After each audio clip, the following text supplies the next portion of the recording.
I found the empty velvet box on a Tuesday morning in March, tucked in the back of my closet where I'd hidden it the day we buried my father. The box that once held my mother's sapphire engagement ring, the one she'd worn for 37 years until cancer took her fingers down to bone.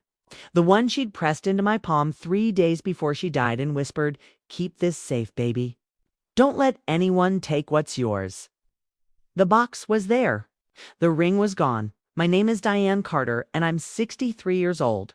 I've survived a cheating husband, breast cancer, the deaths of both my parents, and raising 2 sons on a teacher's salary after my divorce.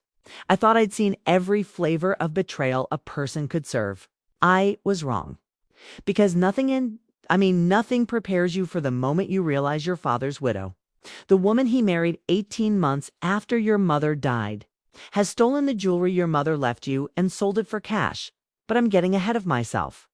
Let me take you back to the beginning, to the day my father brought Simone home and introduced her as his special friend. A phrase so juvenile it made my teeth hurt. My mother, Margaret, died on a November morning when the leaves were the color of rust and promise. She'd fought pancreatic cancer for 11 months with the kind of stubborn grace that made nurses cry and doctors shake their heads in admiration. She died at home, in the bedroom she'd shared with my father for 4 decades. With me holding one hand and my younger brother Marcus holding the other, my father sat in the corner, silent, his face a mask I couldn't read. I thought it was grief. Later, I realized it might have been relief. Mom had been sick for so long that our lives had reorganized. Round her illness, the chemo schedules, the hospital visits, the slow erosion of the woman we'd known into someone smaller, quieter, translucent as rice paper. Dad had been her primary caregiver, and I'd watched him shrink too, his shoulders curving inward like he was protecting something fragile in his chest.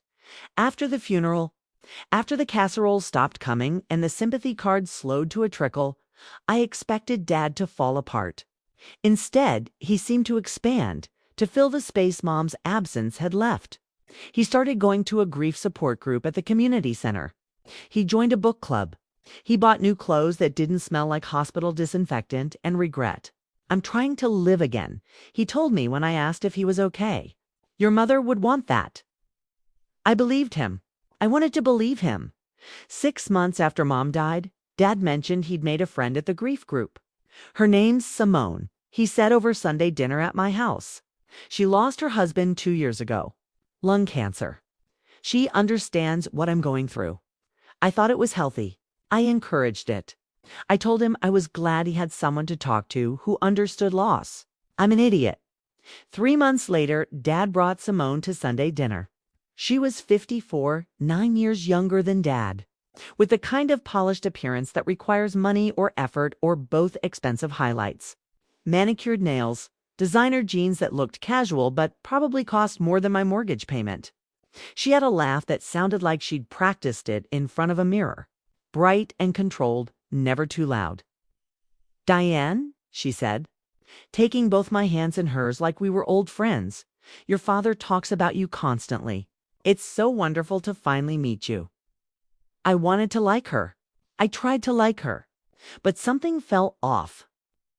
The way a room feels off when the furniture's been moved 2 inches to the left, familiar but wrong.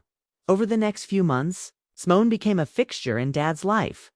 She was always there for Sunday dinners, always perfectly dressed, always complimenting my cooking in a way that felt like she was grading me. She laughed at Dad's jokes, touched his arm when she spoke, called him sweetheart in a voice that made my brother Marcus and I exchange looks across the table.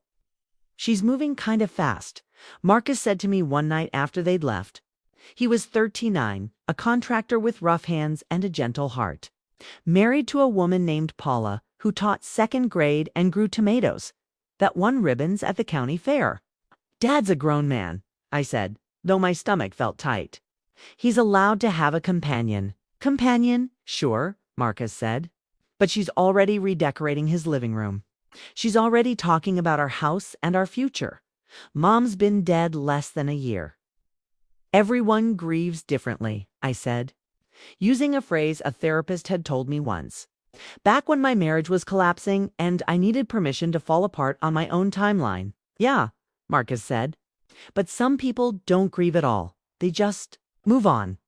12 months after Mom died, Dad called me. Simone and I are getting married, he said, his voice bright with something I couldn't identify: happiness, defiance, relief. Small ceremony, just close family. I hope you'll be there. I sat down hard on my kitchen chair.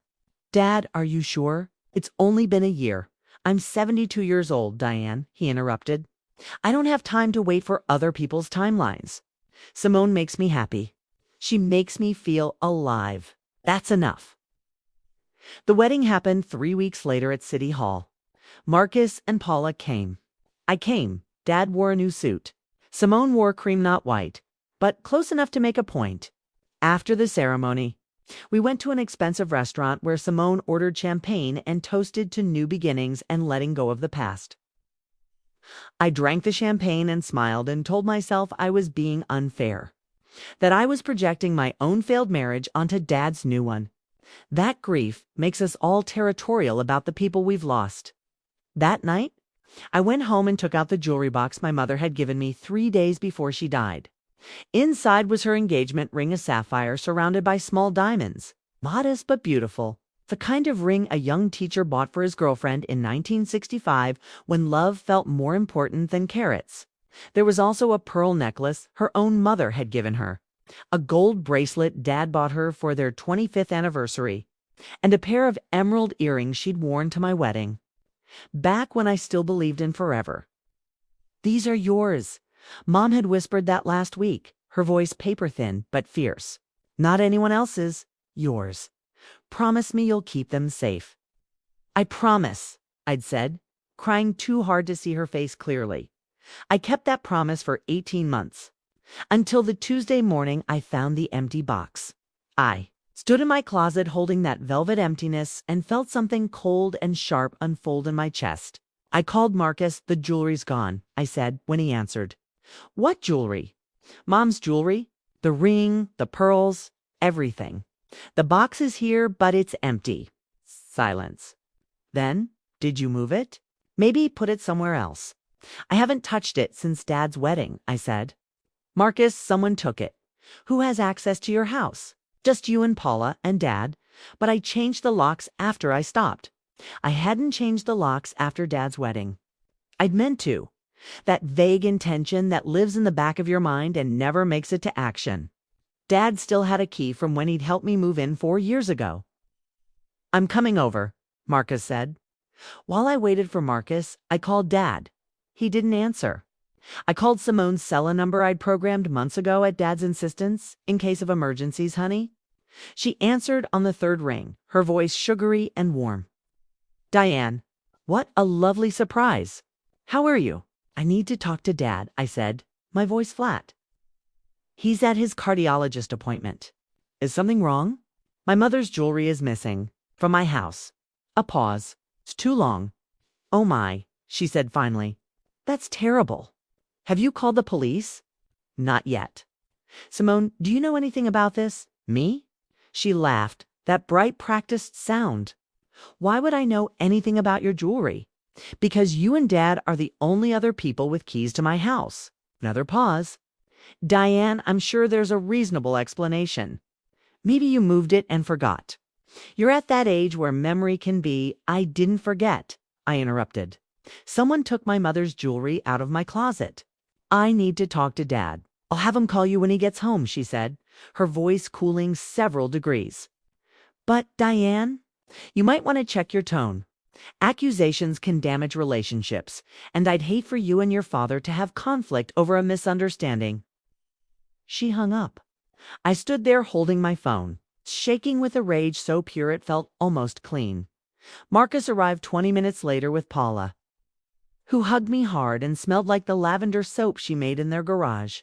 We went through my entire house together, looking in drawers and boxes and places I'd never have put jewelry. Just in case my memory was betraying me the way Simone had suggested, we found nothing. We should call the police, Paula said gently. And tell them what? I said that I think my father or his wife stole from me, with no proof. They'll think I'm some bitter daughter who can't accept Dad's remarriage. But if you don't report it, Marcus started. Let me talk to Dad first, I said. He'll explain. There has to be an explanation. Dad finally called back that evening. Simone said you're upset about some missing jewelry. His voice had an edge I'd never heard before, defensive and dismissive at once. Mom's engagement ring is gone. Dad, her pearls, her bracelet, the emerald earrings. Everything she gave me before she died. The box is empty, and you think I took it? He sounded genuinely shocked, which should have reassured me, but somehow didn't. You're the only one with a key besides Marcus. Diane, I haven't been to your house in months. Why would I take your mother's jewelry? Diane, I haven't been to your house in months. Why would I take your mother's jewelry? I don't know, Dad. You tell me. Or ask Simone. Silence. Then what are you implying? I'm not implying anything. I'm stating facts. The jewelry is gone. You and Simone have access. I need answers. Jesus Christ, Diane. Simone is your stepmother. She deserves respect. And I will not tolerate you making wild accusations because you're still bitter about my remarriage. This isn't about your marriage, isn't it? You've been cold to Simone from day one. She's tried so hard with you, and all you do is judge her. Judge us. And now you're accusing her of theft? I'm disappointed in you. He hung up. For the second time that day, I stood holding a silent phone.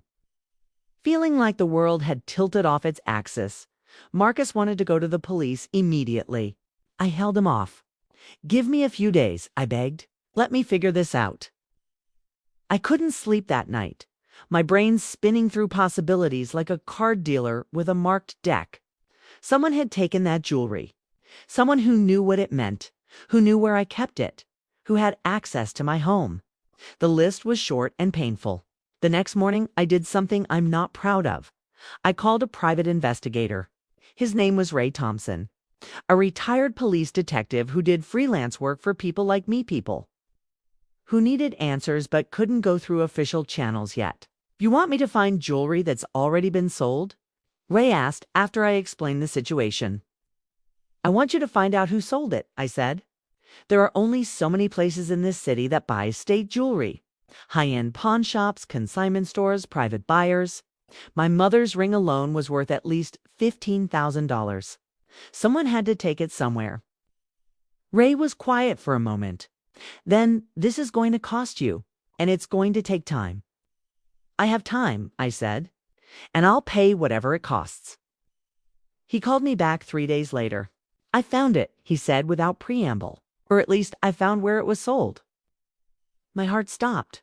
Where? A state jewelry store called Classics and Treasures on 4th Street. High-end place.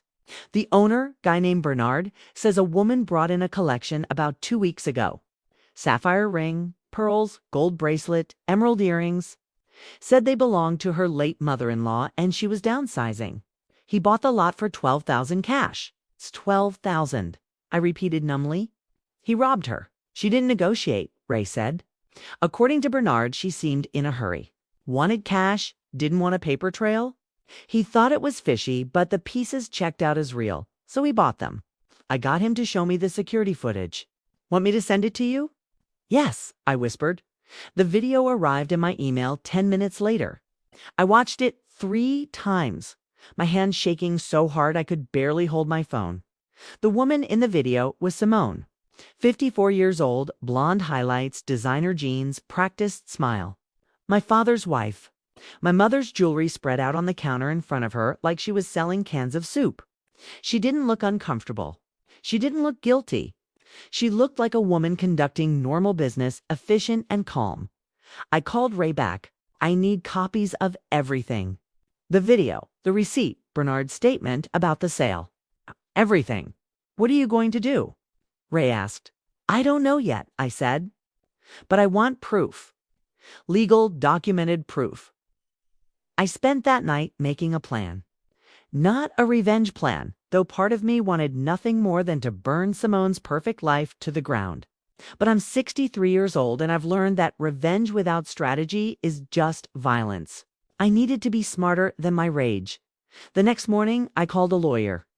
Specifically, I called Janet Hernandez, a family law attorney I knew from my book club who specialized in estate disputes.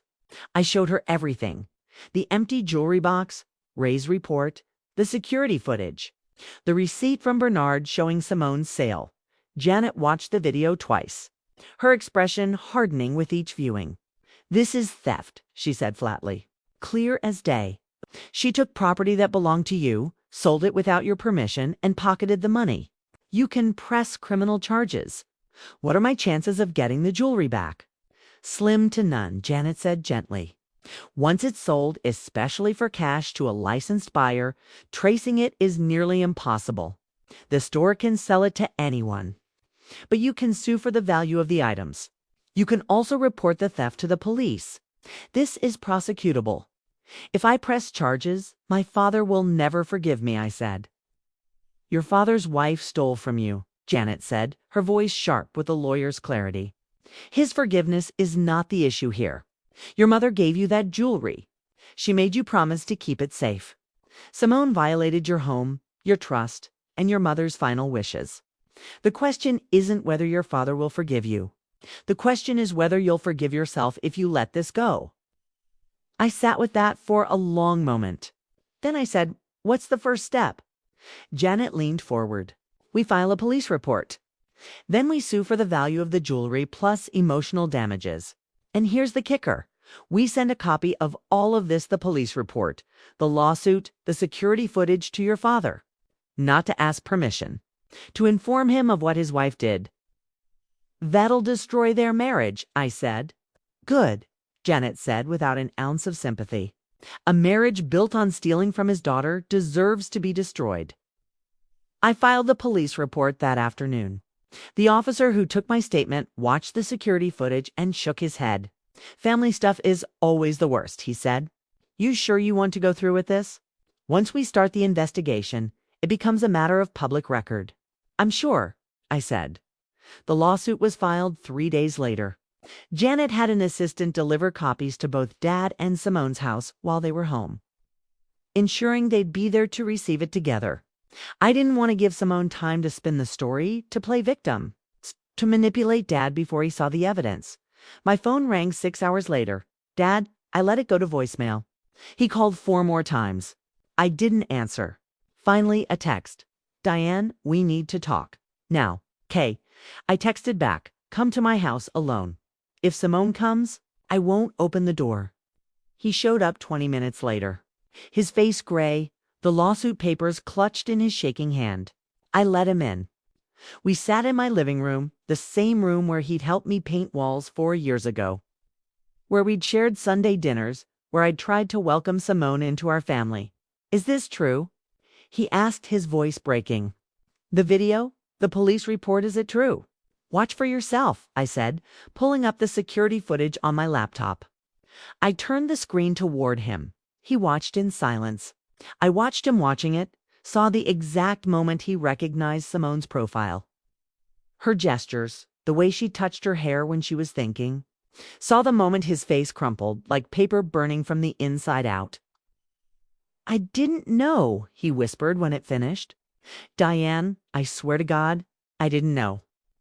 "Did you give her a key to my house?" He nodded, unable to look at me. "She said she wanted to drop off some things for you. A plant, I think, or maybe candles? I can't remember." I thought his voice broke. "I thought she was trying to connect with you." "She was," I said bitterly, "by stealing Mom's jewelry and selling it for $12,000 in cash. $12,000. He looked up, shocked. "Those pieces were worth at least 30, maybe more." "I know. She got robbed because she was in a hurry. Probably before I noticed they were gone." Dad put his head in his hands. "What have I done?" he whispered.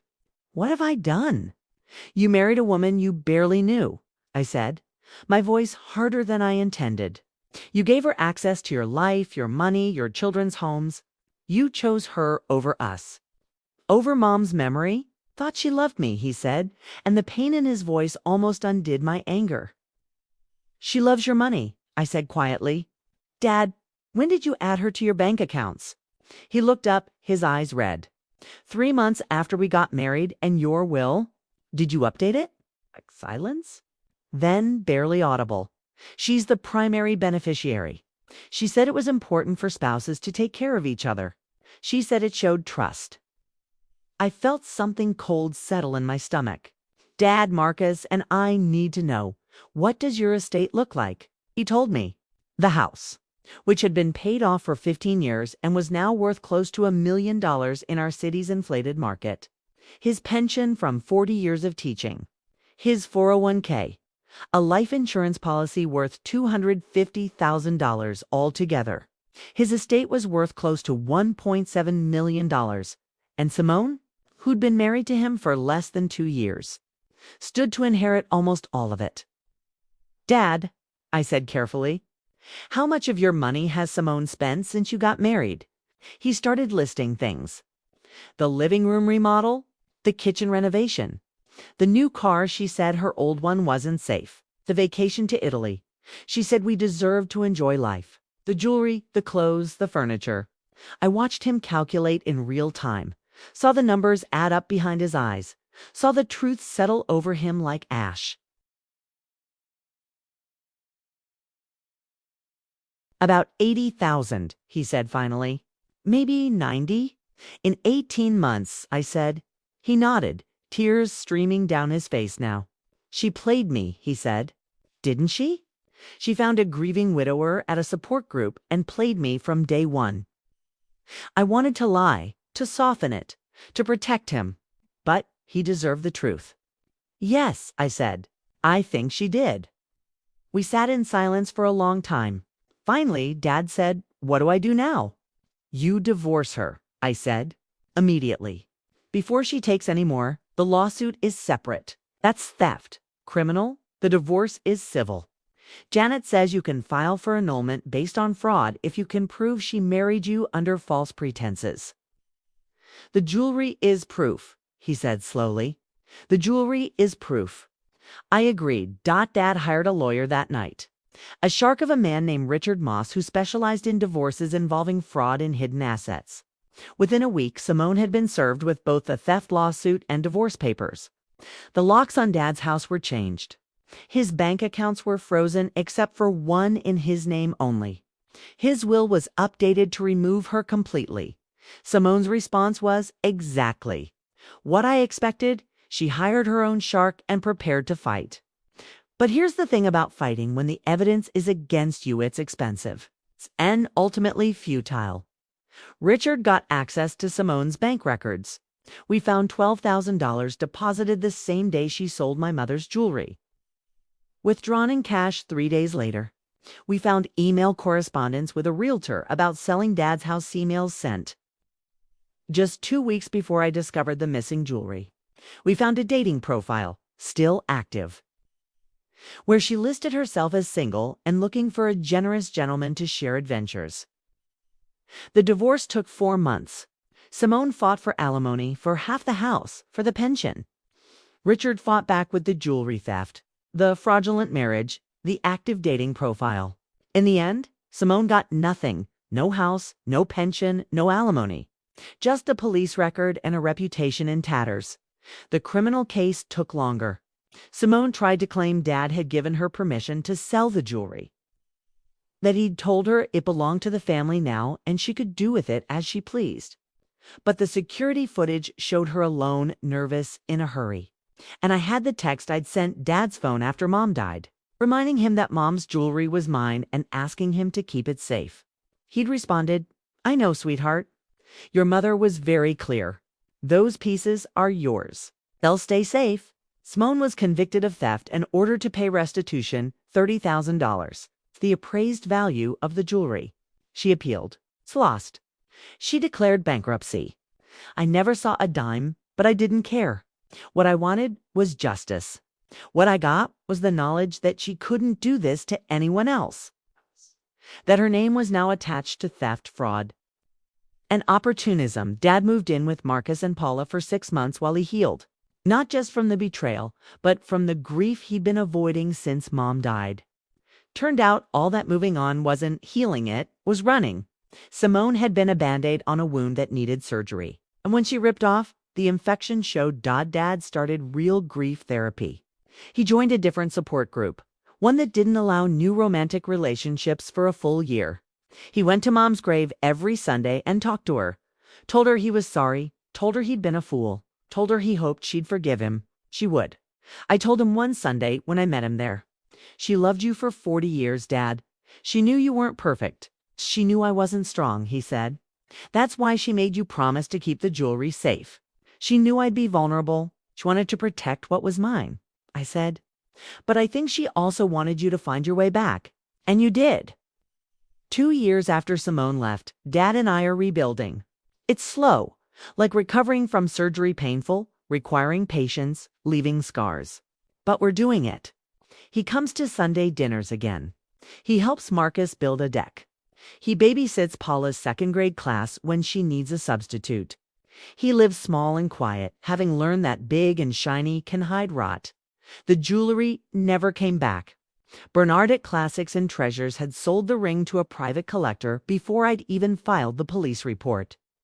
The pearls went to an estate sale in another state.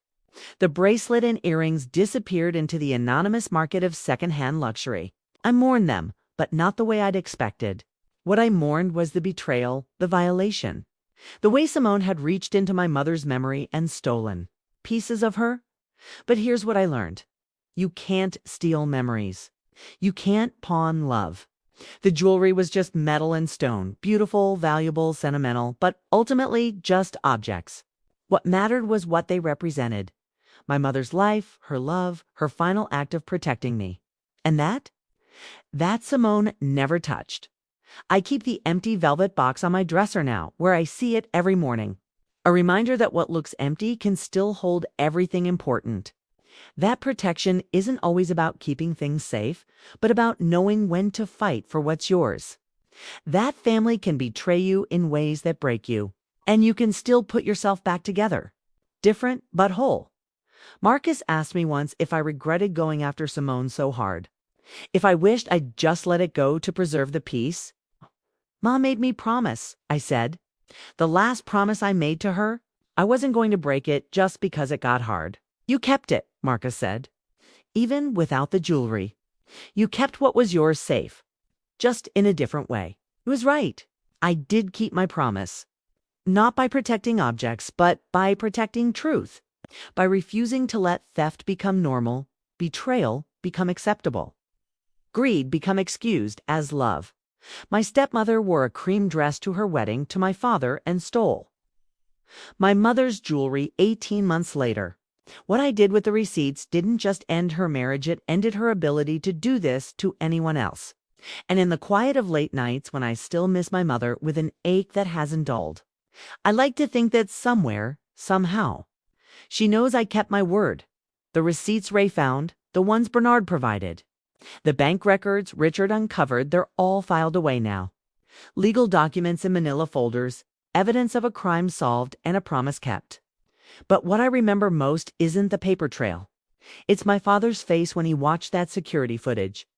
The moment he saw clearly what he'd chosen, what he'd almost lost. What nearly consumed everything my mother built. Sometimes keeping what's yours safe means letting it go. And sometimes it means fighting with everything you have. Documenting every detail. Building a case brick by brick until justice has no choice but to arrive. I did both. I lost the jewelry, but I saved what mattered more. My integrity, my father's future, and the truth that some betrayals, no matter who commits them, cannot stand.